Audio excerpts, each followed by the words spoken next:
Saint Onofrios was 5 or 6 years old when he found himself in a Cenobitic monastery. Because he was small, he got hungry more often than the others and would run to the refectorian to ask for bread.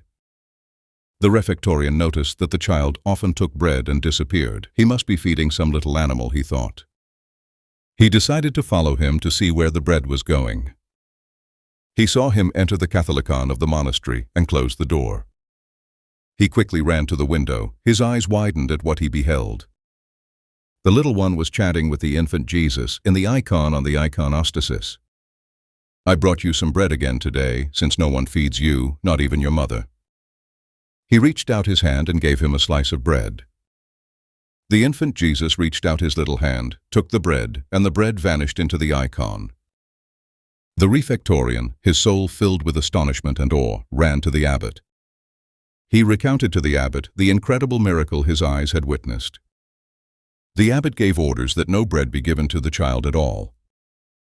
When he would plead for some, they were to tell him, "Go and ask from the one whom you yourself have been feeding until now." The next day, little Onofrios saw that they would not give him bread. He immediately ran to the church, and before the icon spoke to the little Christ. "My dear little Christ, they won't give me any bread. They told me to ask you to give me some of yours. Now, where you will find it, I don't know." And oh, what a miracle! The infant Jesus reached out his little hand from the embrace of the Theotokos. He gave him an enormous loaf of bread, so large that he could not lift it. It smelled so wonderfully fragrant that the heavenly aroma spread throughout the entire monastery and the surrounding area.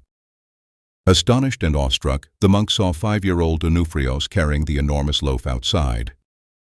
2 monks ran to help. The heavenly bread was very heavy. For many days they ate and were satisfied, yet the bread remained inexhaustible. From then on, all the monks greatly revered little Onofrios. They knew that as he grew in age, his holiness would also grow. He would become a great saint, as indeed he did. It was from such heavenly bread that Saint Onofrios was nourished for 60 whole years in the desert. He lived without ever seeing another human being, naked, covered only by his long beard and hair.